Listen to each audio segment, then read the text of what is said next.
Thank you, everyone who is joining us today.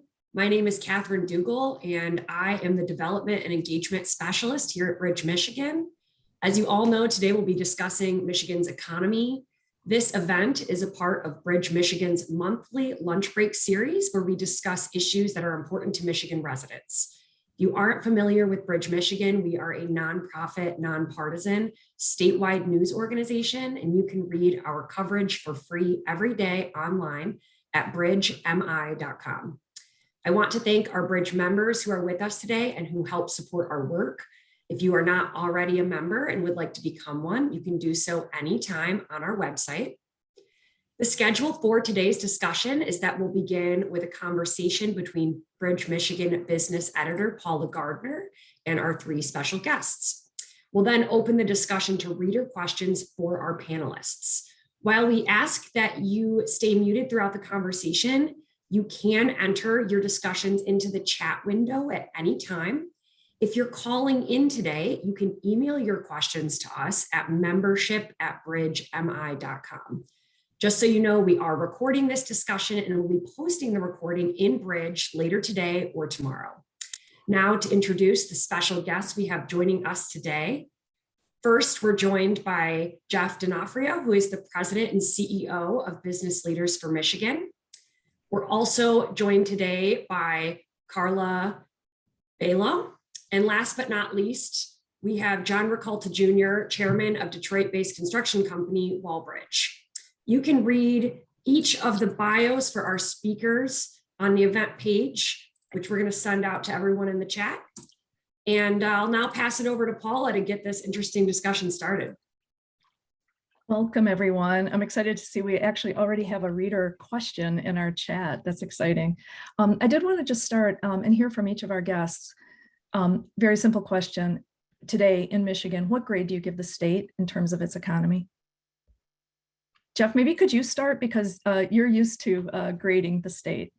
Sure. Yeah, Paula, thank you. And thanks everybody for joining today. There's a couple of things that we would say from Business Leaders from Michigan. We're the state's business roundtable. Our members really are in control of about 40% of the state's economy. They employ 500,000 people. And when we look at the state, we try to benchmark using some of the economic outputs, things like income, things like GDP, but also some of the inputs like education, like poverty, like talent migration. And so when we do our benchmarking, we say Michigan right now is ranked 29th among states. And that's a significant improvement since the Great Recession, where we were 49th or 50th in a lot of categories. But I think what is concerning to us is that when you look at some of the key indicators of where we're going to be in the future, those growth indicators, we're growing at a slower rate than other states. So, for instance, we're 41st right now in labor force participation. That's the number of people who are adult age, who are either in the workforce or who are looking for a job. What's concerning is that we're 44th for growth in that category. So it means that we all know we're challenged right now to close the talent gaps that all of our employers are talking about. Upwards of 70% of our employers say that they're struggling to find individuals to fill jobs. I think that's the case for businesses, whether they're small, medium, or large. What it means, though, for Michigan today and in the future is that we're going to continue to struggle if we can't change that growth rate. So I think if we look at Michigan, there's good positive signs, but there's also challenges. It sounds like a solid C-. 29th, you take it for what it's worth, right? Okay. Carla? Thank you. I was going to say a C, so I give it a little bit more than what the official data says. And, my assessment is based on what the future looks like. And the future, in my view, especially when we talk about mobility and automotive, because that's what we study here, the future means we need to have a multimodal ecosystem. And that is more than just cars on roads. That's public transit, that's micromobility, that's different forms of transit. And you need to be able to get anywhere seamlessly in the state. Employers are going to be looking for this. They're going to be looking for opportunities for all. The other area where we could show some significant improvements is in our education, our higher education. We know we have a number of universities in the state that are doing some, leading research in batteries, in fuel cells, in technologies of tomorrow, solar, looking at different kinds of chemistries, but it's not enough. We need to be doing more here because that's what breeds high-tech talent. High-tech talent breeds companies coming in and wanting to start operations here. And it's that high-tech talent that's going to drive more investment. And then, of course, there's all the ancillary investments that come along with that. Great. John, what grade do you give Michigan?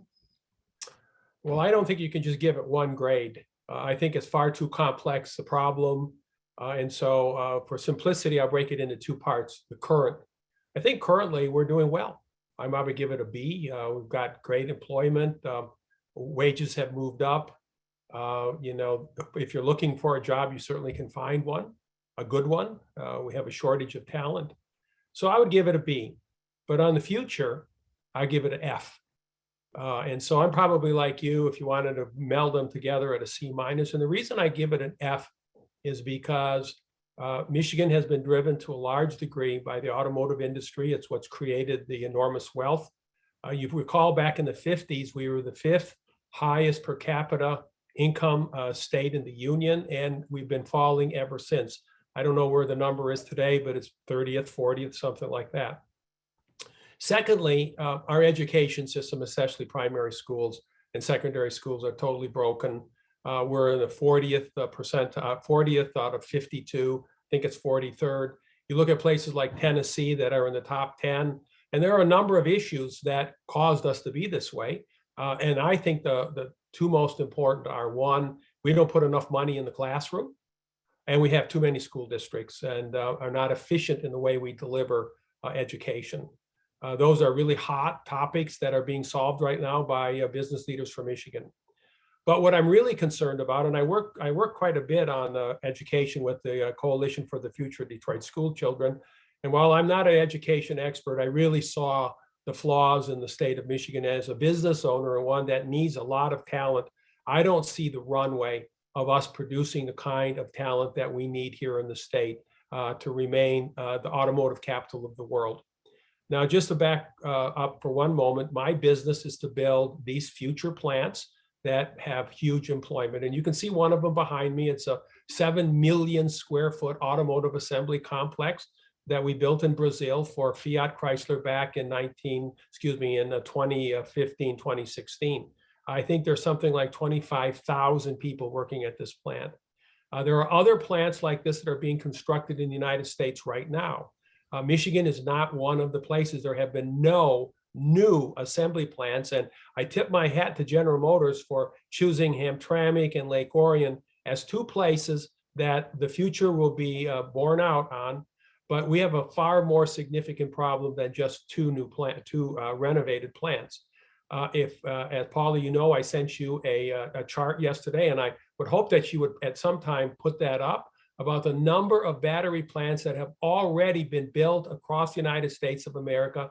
And the number is staggering. And for every one of those battery plants that's going to be built, there will eventually be an engine plant and a transmission plant will close down. And Michigan has a plethora of those. The last time I counted was 11, probably employing well over 100,000 people, if not more. And in 10, 15 years, those engine and transmission plants are not going to be needed anymore. They're not sized properly to be able to take on battery manufacturing and assembly. And we're going to be seeing these plants getting built other ways, other places. And this is what really concerns me a lot, a lack of attention on education and not a good view and vision and strategic plan by our entire state to how do we preserve our position as the automotive capital of the world. It's interesting. I think we should spend a little bit of time talking about this automotive transition. I think as an average person, it was hard for me to really get my arms around like what it meant. Do I want to drive an electric vehicle is a completely different question from can Michigan's investment in electric vehicle infrastructure and manufacturing actually sustain the state? And so my head has moved from consumer to those bigger questions. I don't think the average person is there with me yet. So John, you lay out a lot of the potential outcomes here and what we should be worrying about. Carla, you're on the front lines of this.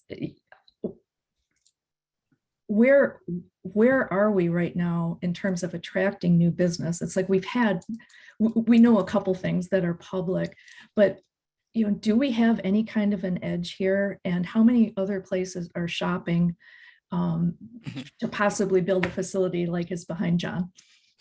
Yeah, there's lots of shopping going on globally. Lots, because what we know is even though there's been significant investments announced, there's probably about 10 times that required still in terms of batteries. And if we look at the statements for 2030, 2035 globally, we certainly don't have enough. So there's still a lot of shopping. And, they're not just looking for, in John's picture, I think is indicative of this, they're not just looking for a place to manufacture EVs or a place to make batteries, but they're looking for a place that can do multiple things when you think about the future of automotive and batteries. So a place where they can get the raw materials, a place to make the cells, a place to make the battery cases, a place to do battery recycling nearby, because you want to be able to reuse those materials and keep your carbon footprint down and keep your efficiencies up. So they're looking at several different elements and the supply chains for all of those when they're choosing where to locate. Some of them are not obvious why they're choosing where they're choosing, except we know that they have been given a site-ready facility. They've been guaranteed workforce.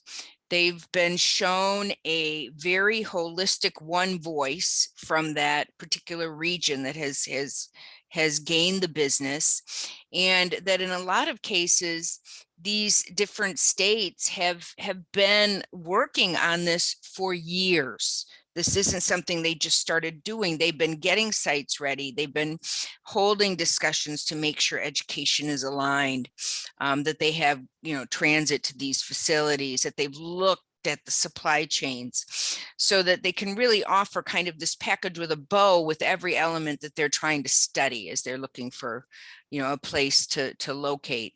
But there's going to be a lot more as we make this transition. And the interesting thing is anybody who's heavily based in internal combustion engines today, unless you start thinking about that now and start to transition that workforce, it's as John said, those powertrain plants of today are going to be ghost towns, within 10, 15 years. And of course, that depends people like you if they actually decide to purchase an EV, which is a whole different discussion that we can talk about if you'd like. I find that interesting that we are still on some level talking about Michigan manufacturing. And I think there are a lot of voices over the last 20 years who said, we have to move on, we have to diversify. Jeff, what are the risks here of diminishing the attention to this turn in manufacturing? Paula, it's a great question because, I think the auto industry has dominated our state for so long, and manufacturing just in general.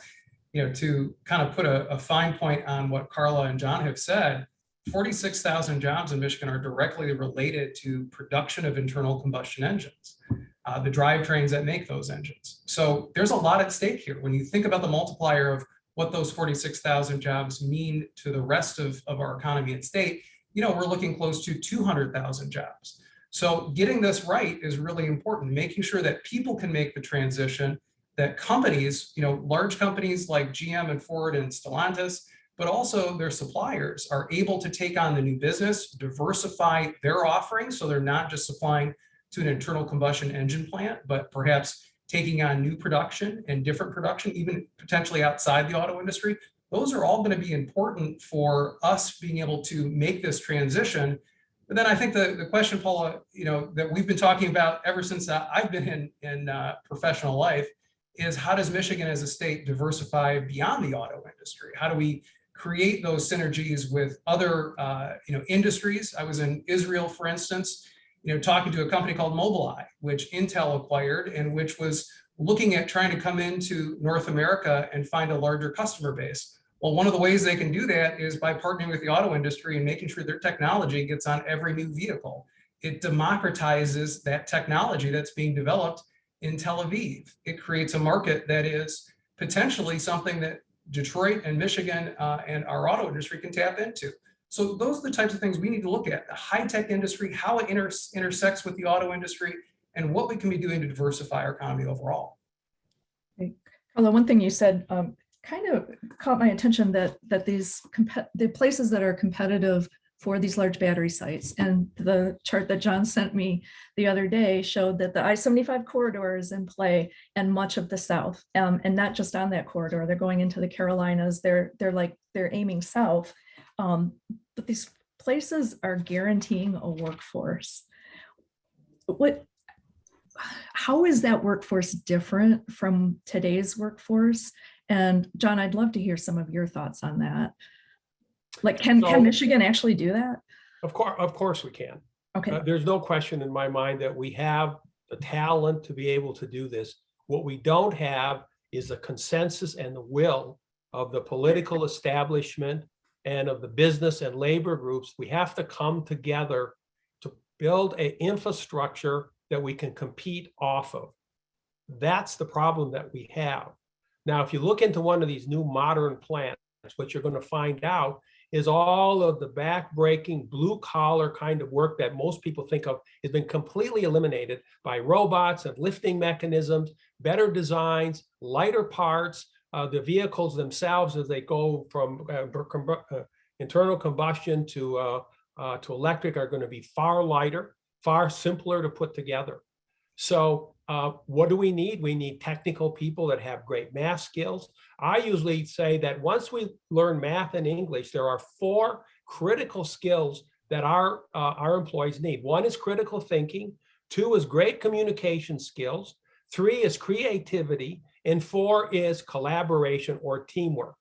Those things are skills that you can teach people, and we have to create that from the very beginning of pre-K 1 or 2 all the way through our university system. And I don't see that happening. We are so concentrated on standardized testing, which, by the way, I agree with, because we need standardized testing to be able to get the math and verbal and the English skills. But those 4 C's are ultimately what makes the difference between a great worker in a factory and a so-so worker in a factory.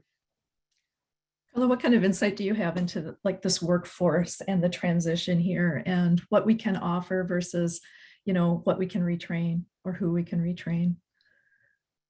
Yeah, I think, as we look at the workforce of tomorrow and even the workforce of today, when you've got technology moving so rapidly, upskilling and continuous learning is vital. You can't just teach the one thing and then you'll be fine. Engineering, I have to learn something every day to stay cognizant with what's happening. These are opportunities that we need to work between the private and the public sector to make sure happen. Companies need to have this upskilling for their employees, and they need to know where to get it. And those companies that aren't getting it today in Michigan are doing it themselves. And it's creating more of this striation between what we should be doing holistically as a state and the gaps that are being filled by some other means. And then when we look at the factory job of tomorrow, it's so far removed from the factory job of today. You will see as these new plants are developed that a lot of the things that today require human labor will definitely be done by robotics, but still those robotics need programming, they need maintenance. There still is quality control that requires data and data analytics. So, it's a totally different skill set, but nonetheless, it's very much needed. And, we need to get some of our educational facilities aligned so that we start training now. We need to get the UAW aligned for those manufacturing plants at risk to make sure that they're lining up to, address this issue. We need to really look at what we're producing in our educational system. John gave the scores earlier. It is really appalling. And especially in our underserved communities, where we, have trouble, getting students to attend. And these students have fallen so far behind in these 2 years because so many of them don't have the basics like internet. Let's get our students on a level playing field from the beginning. Internet today, if you don't have it, you're automatically behind.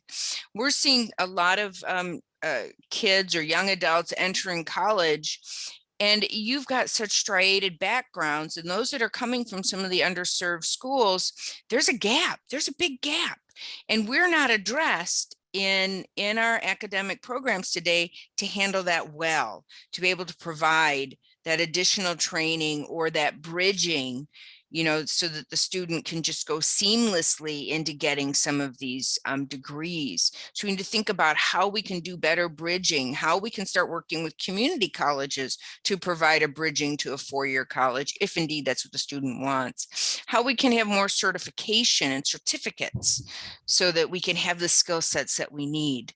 And we need to come together as academics and find ways to collaborate. We're so used to competing, just like the autos compete.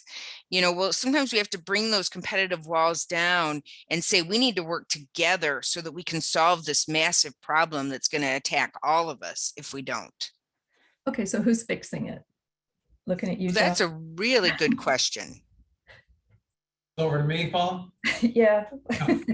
It's like, who is fixing it? Like, who's taking a leadership role here? Who's making some strides, and where aren't we doing this?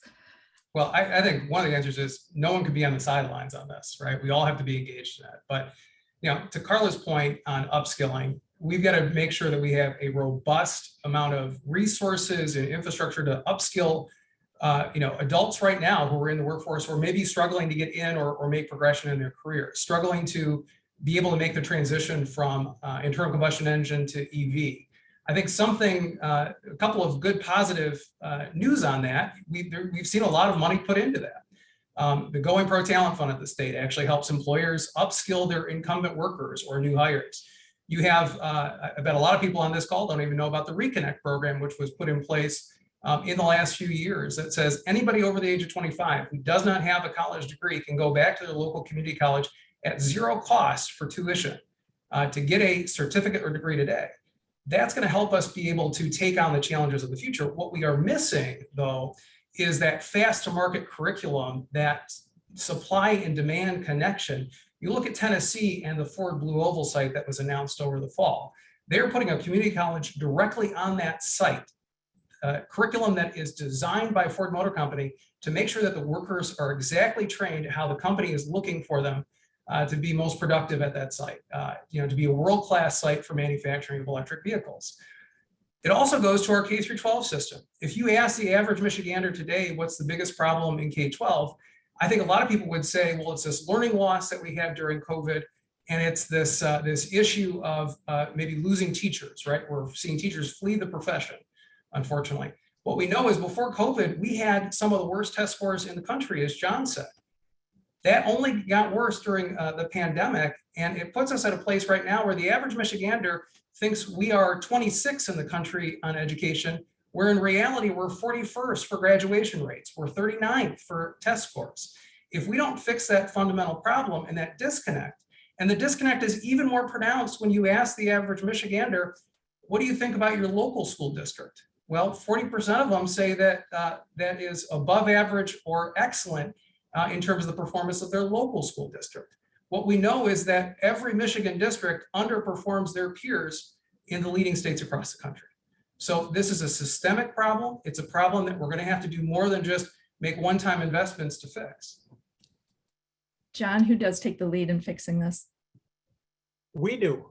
And we need to, number one, identify this as, I think, problem number one in the state right now, more so than anything else. Number two, this is an election year, and we should be making this the top discussion point in terms of the election. Every elected official should be required to weigh in on this subject and how they are going to come to the table. I think the first thing we're going to have to solve in our state is the ability for a bipartisan effort to take place without always defending a position that you have. We've got to keep open minds as to what these solutions might bring about. And we have to be respectful of the other people on this committee. As a matter of fact, I've gone to SEMCOG. They have a policy committee called MAC, Metropolitan Affairs Committee, and they have adopted this as one of their key policy priorities for 2022 and have created a, I would call a blue ribbon committee made up of a vast number of individuals who come from all different walks of life, community leaders, education, union management, Democrats, Republicans, business leaders, et cetera. And we have a history there of being able to reach across the aisle. And so the first place we started in this election year, demanding that our politicians address this issue and come forth with their viewpoint on it. Now they're all going to jump on board. We got to get into the detail and figure out just exactly what that means. I want to answer one other question too. And they said, somebody, I saw a question come through and I meant to mention this the last time. Why are we losing? You know, there have been 70 plants that are currently under consideration. Some of them have already been announced, and Michigan only made the short list of 9. And so far they have announced but 3 out of 70. If that's the rate of success that we're going to have, we've lost before we've even started. And so the urgency is now to solve this. And why did those other 61 sites not pick Michigan? Well, there are 54 criteria that basically an employer like a large auto company would look at as to where they select their sites. I'm going to read you off the first 6. These are the primary first ones, and there's 40 others, but they're minor. Site, you have to have ready sites of at least 1,000 acres, in many cases 2,000 or 3,000. Electric rates, battery plants and new manufacturing facilities take 2 to 3 to 4 times the amount of electricity that older internal combustion engine kind of plants do. And we do not have competitive electric rates. We need to have a cohesive society. We have anything but a cohesive society in the state of Michigan. We fight about everything. We couldn't even as a state figure out how to give away $5 billion that the federal government gave to the state. We're still fighting about that 1.5 years later, and quite frankly, on the verge of losing some of it. Talent, we've already talked about. What we won't talk about today, because it's the third rail, is work ethic. And these companies have very sophisticated mechanisms to measure work ethic, including alcoholism and absenteeism. And then if you've passed all 5 of those, you might be able to get to the short list to offer up incentives. I was going to ask about incentives next. Like, can we buy our way out of this? I mean, we've already talked about investing in education. We cannot. We can't. No. It's an important element, but it's 6th on the list. We cannot buy our way out of this. We have to fundamentally change the competitiveness of our state of Michigan from all those things we just talked about. And that's why the chore is so large. And that is why I am so concerned that we don't have the attention of enough people here in the state to realize what's happening and how this is going to affect us on a long-term basis. If we wait another 2 or 3 or 4 years, the war will have been lost. Well, I'd say too, I mean, incentives close the deal for you, right? You've got to get to the place though where incentives matter. And that's the fundamentals. That's talent, that's sites, that's, you know, having an ecosystem for that's going to support this investment. It also means, as John said too, you know, and I think another factor that I hear from site selectors all the time is your state growing, right? Are people moving to your state? Will you have a population in the future? So it might be availability of talent is good today, but 10 years from now, what is that question? What we know is that we're going to lose 100,000 people from the workforce by 2030. We've got to find ways to bring more people to the state and keep them here, especially as they're graduating from college. Carla, what's your glimpse into incentives? Yeah, incentives are they help, but they're not going to seal the deal. Everyone's offering incentives. And it used to be an incentives game, but you know, the new criteria are much beyond that. They're looking at a long-term strategy. They're looking at a holistic strategy. They're looking at, you know, not only inexpensive energy, as John mentioned, or better rate energy, but clean energy, because this is part of every company's ESG platform. ESG is playing a big role in decision making today. Is this a place where they can keep their carbon footprint for logistics down? Is it a place where they can bring in raw materials and manage, that also, that logistics? Everything contributes to a company's carbon footprint. So these decisions are becoming much bigger, much broader than they ever have in the past. I think the other piece that, that companies are looking at is it a growing society or is it a shrinking society? We know that Michigan is losing population. We've been losing populations for years. That's why so many of our colleges and universities are struggling today, because we attract from within the state, but we don't have enough children graduating or young adults graduating anymore to be able to fill up our colleges and universities. So in that case, even when we also are graduating high-tech talent, they're leaving the state. So we need to retain that talent. We don't need to just retain anybody. I think we need to retain high tech. And the way you do that is by providing them with exciting career opportunities, exciting, innovative companies to work for. And, one of the things that I've often been an advocate for many years is the automotive has a bad rap. It's not sexy to work in automotive, but they're doing really cool stuff. So what are we talking about that makes everyone think it's not a cool place? It's not a high-tech place. And how can we change that narrative?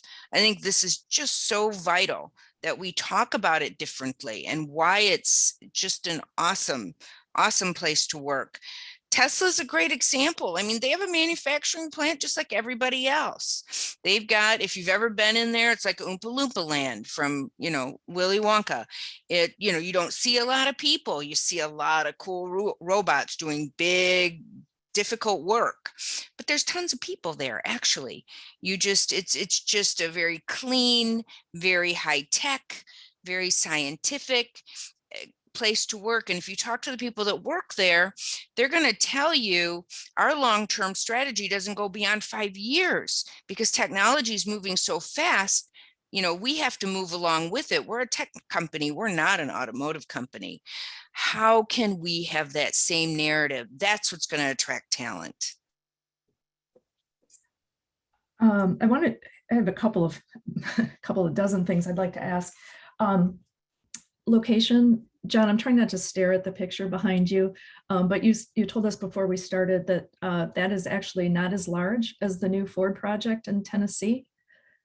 No, it's not. This project here is built on about 1,500 to 2,000 acres.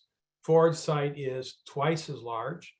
The other sites that we're seeing competitors of Ford selecting are in the 2,000 to 3,000 acre range. And the best site that we have that we could offer up right now is somewhere in Marshall, Michigan. Perhaps Jeff knows a little bit more about that.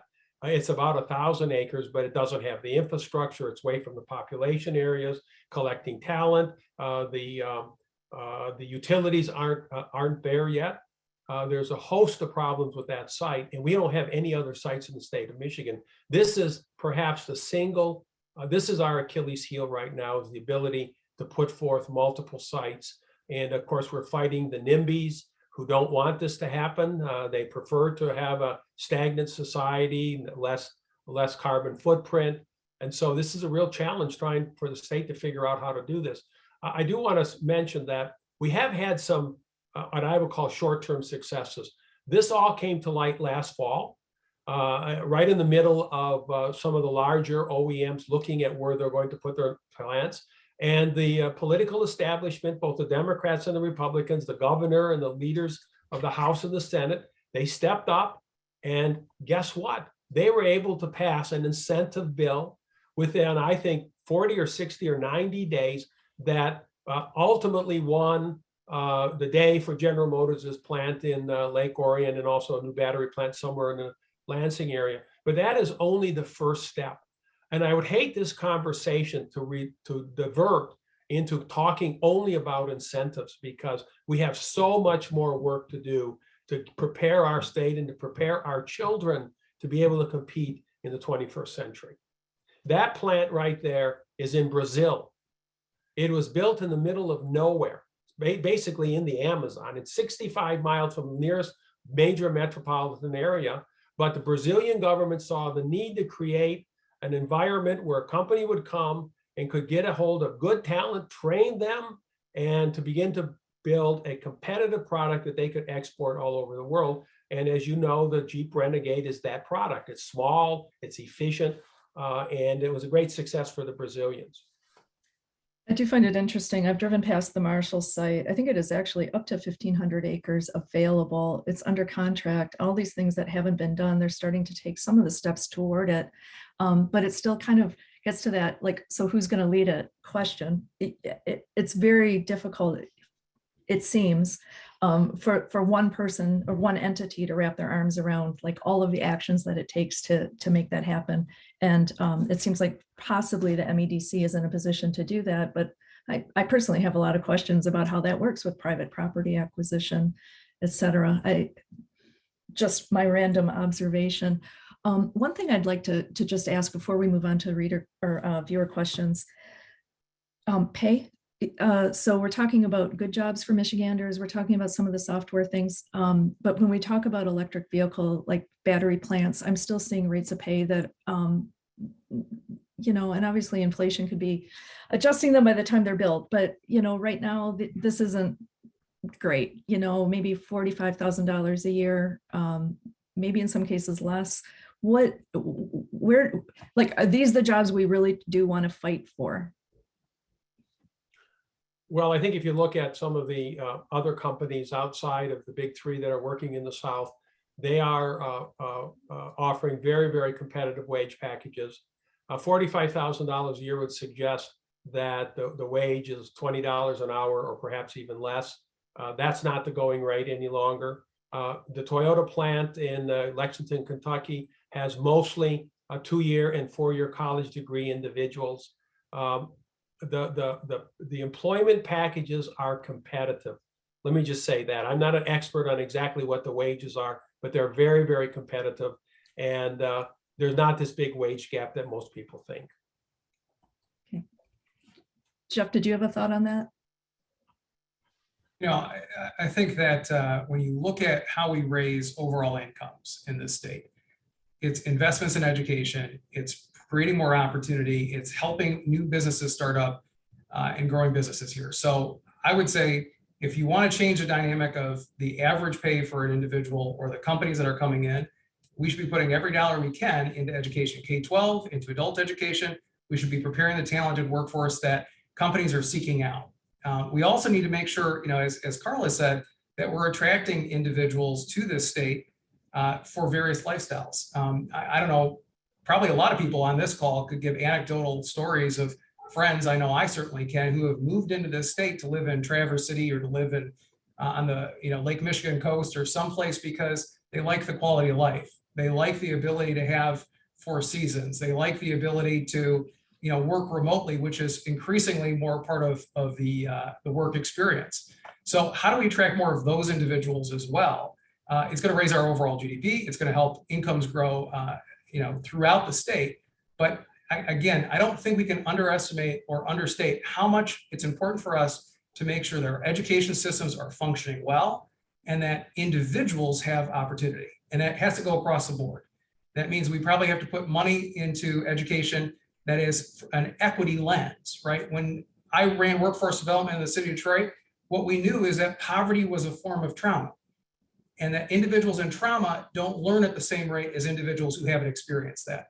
So you have to put more resources, more time into helping them bridge that gap to be able to have similar outcomes. So it means that in K through 12, we're going to have to put more dollars into rural and urban districts that experience high levels of poverty, where there's more issues with being back in education performance. So it's something that, again, has to be long-term and we need to focus on today. We've got this one-time money that we can use to do it. Carla, you mentioned early on that you didn't think the universities are doing enough. I wonder, we're talking a lot about K-12 and reader questions are focusing a lot on education too, some of which that we've already covered. But what is the role of universities here? What would you recommend that they change? What needs to happen differently now? Well, there's a few things that we're hearing from students and from parents. One of the most worrisome is they're wondering the value of a college education. And many people are saying, I don't get any ROI, or I'm in such debt by the time I graduate that I can't, I can't make those payments. And when you have people questioning if they should get an advanced degree or not, that signifies a problem.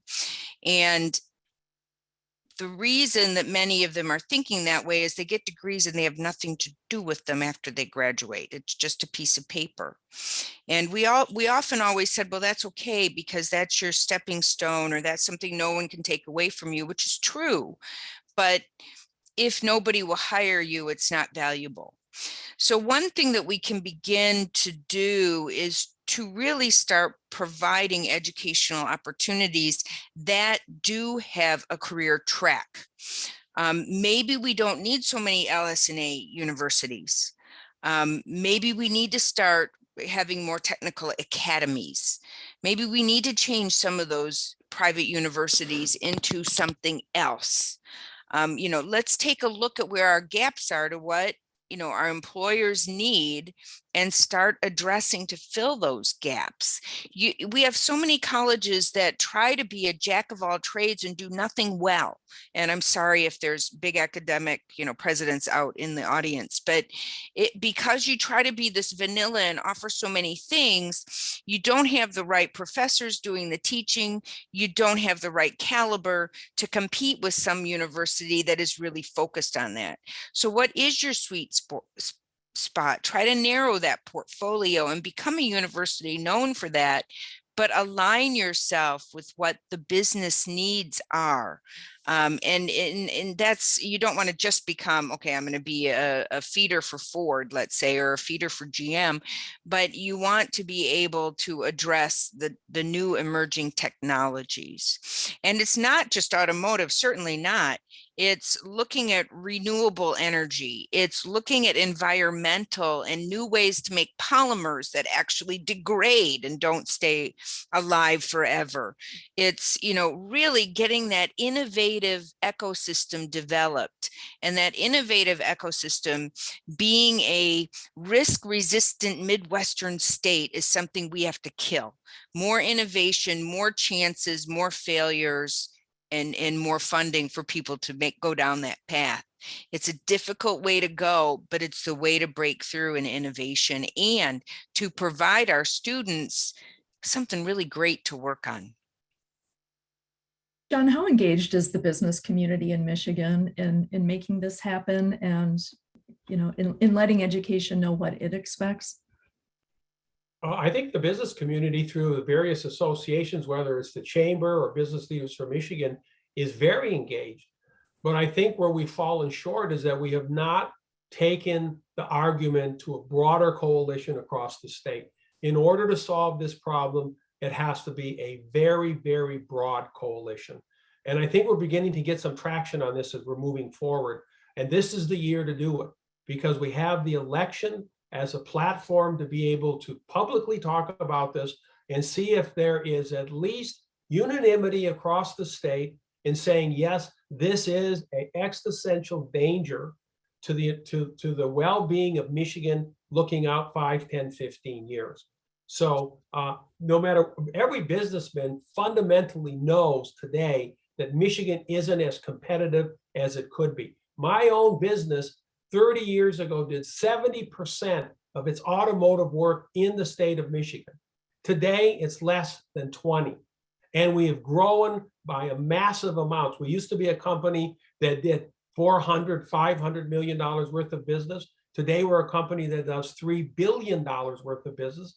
We compete against all aspects of the automotive business, from site selection to installation of equipment, demolition of old plants, building and designing of new plants. So we're there on the leading edge and we see what's happening. And we've been crying this out since we lost the Volkswagen plant in 2008. And I personally flew over to talk with the chairman of Volkswagen to ask him why they picked Tennessee over the state of Michigan. And Michigan had given the highest incentives. And his answer was one word: Michigan lacks the cohesiveness for us to put a $4 billion investment, because we're not sure where you're going to be. 1 year from now, let alone 10 years from now. So I was just going to jump to the reader question that is a perfect transition here. We've got a viewer, I keep calling them readers, completely dysfunctional legislature. So what is our message right now to the people who want to be elected officials, because it is an election year, or the people who do hold office right now? Is completely dysfunctional too strong? And what should we be expecting from them? I wouldn't ask that question. I would ask a more fundamental question. Okay. I don't want to ask a negative question and look backwards. I want to ask a positive question and ask, are we as a state competitive as we should be in order to compete in the 21st century? And then the next question is, well, how do you measure that? What are the metrics that we would use to measure our competitiveness? Once we can agree on those metrics, we know what the answers are. We need to get to the point where everybody says, just like on education, we have a problem. Until we say we have a problem, we're going to be splintered, we're going to defend, we're not going to make any progress. I think, Paul, if I can weigh in too on this, I mean, John's exactly right. We have to agree on the set of data that defines the problem, right? In education, I think we're all over the place. I think some people believe it's learning loss due to COVID. Some people believe it's getting kids into in-person classrooms that took place earlier this year. That was the issue. Other people believe it's teacher shortages. We've got a set of data that says, there's systemic issues that have to be addressed over the long term. But ultimately, I would ask legislators and I would ask, gubernatorial candidates, where do you want Michigan to be in 10 years? And how do we design our systems? How do we make investments today to make sure that Michigan can get there? Because right now, as John said, we're struggling to compete against our neighbors in the Great Lakes and in those states in the South and others that are winning investments that, in the past would have come to Michigan. So what do we want to be today and what do we want to be tomorrow? And there's, I think, an opportunity here for us to change direction if we don't like the path we're on. Okay. If you haven't looked at the chat yet, I do recommend that you do it. I think there's an excellent discussion in there. I went in expecting to see a lot of questions, but there's really some insightful comments and people weighing in on what people are discussing. So I think it adds a dimension to what we're talking about today that is worth looking at. There is a comment kind of early on in the conversation about how it seems focused on holding on to the 20th century Michigan economy when the fundamentals of the auto industry are shifting south. Who's having the conversation about where Michigan has competitive advantages now? Those are some themes that we've already covered, but I do think it's worth revisiting in terms of sense of place and wanting to be here. What do we offer in terms, why would people want to be in Michigan?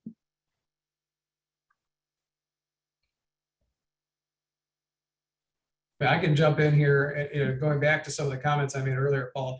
I think there are, in the changing nature of work in a lot of cases, and especially those office jobs where you can do things remotely, I think people are looking at their choice of where to live, where to work differently. Mm-hmm. I think we've examined our lives all during COVID, during the crisis, where I had friends who passed away. I certainly had individuals who were very sick. And the question for us is, how do we want to live our lives? Many people, many of my friends said, hey, I want to live in a place where I have outdoor recreation. I want to live in a place that is a vibrant community. I want to live in a place where there are people, who I enjoy being around, including my family. And so I knew a number of people who moved back from out of state. So I think we have these pieces if we could just take advantage of them, if we could market ourselves differently. If we could make sure that the Pure Michigan, campaign that we put out there that's award-winning for travel and tourism, that we're trying to extend that to talent, that we're trying to make sure that people see why it is you can have an affordable, house here compared to San Francisco or some of these very growing communities in the South and on the coast. When you start making these comparisons and showing even how the numbers add up, people consider Michigan in a different way. There was a company out of San Francisco who was looking at putting their second headquarters somewhere in the country. They looked at the Ann Arbor region and said, I have to, we thought we'd have to encourage people from our San Francisco office to move to Michigan. They're volunteering because they can get an affordable house. They can get, they can have 2 cars. They can have, the ability to have good quality local schools. So that's what we have to invest in to make sure we have the right infrastructure. We have a good quality of life. And again, people are attracted here. That gravity, that center of gravity that Michigan represents for talent has to be increased. Great. It's getting close to the time when we need to wind down. So I think I'll ask each of you for some closing comments. There's no way we can even get through just my own list of questions here. Tell us what we need to know right now going forward, and maybe offer us some advice for what we personally can do to encourage better and more here. Well, I'll start. I have my plan. I've been working on it since last fall. I have been visiting the state leadership on a regular basis, asking them what they are doing. And as I'll say it again, they did solve the first problem last fall, and at least putting forth an incentive package that helped General Motors keep Lake Orion and a new battery plant going. So there is an awareness. But what I'm afraid of is that awareness is just too short term, and that we didn't even talk about the potential of ultimately the white collar workforce beginning to migrate away for many, many reasons, including being able to work at home, but also the need to be able to put product development, product testing next to the plants, next to the sites where you're building the product today, unlike having it all concentrated in one area. And so we're looking out maybe 20, 30, 40 years to even a bigger problem. And this is the time to be able to reset reset our environment and our attitude toward this whole thing. Secondly, I think it's important that all of these associations recognize the danger on the horizon. All the business organizations, the labor unions, there's no reason why we can't cooperate with the UAW and the building trades to be able to set Michigan on a more progressive path going forward. And then there's the community groups also, the plethora of parent, teacher organizations that all have to weigh in on this. And the only way that happens is for the media to begin to talk a lot more effectively and much more often on this issue and why it matters to Michigan today, not 10 years from now. There is no magic. It's sort of like most massive problems. There is no silver bullet. It is going to take a lot of hard work, lifting, listening, and compromising to solve this massive problem that we have. Carla? I'd be happy to go second here. And my remark may make some people angry or think, but I would treat our state's future the same as you do a business. You create a vision, you create a mission, and the people within that company, or in this case, the state, need to get behind it and figure out what the heck their role is in delivering that mission. Because any company that's successful, I can guarantee you every person in that company, all the way down to the person who cleans the restrooms, knows why their job is important to that company's mission.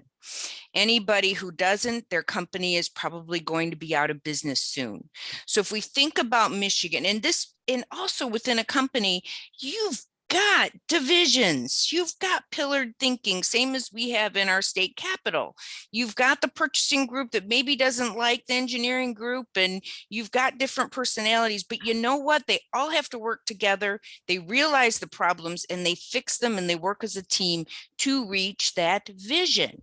So the question that I would ask our people in our executive leadership of the state, what is your vision?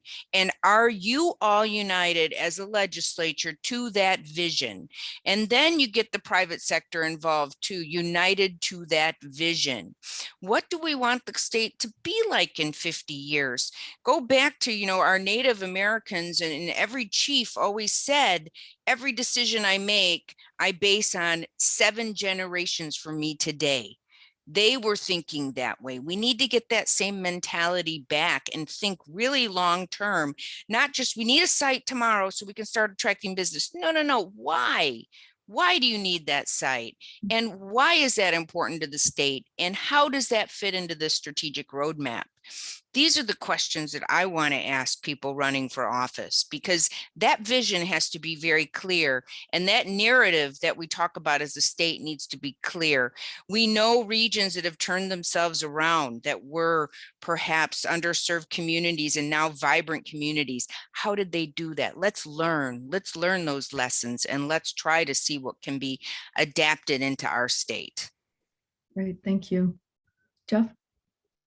I think I would have some similar comments, but to say, we've made a lot of progress since the Great Recession a dozen years ago, right? We had a lot of low-hanging fruit, though, between that time and today.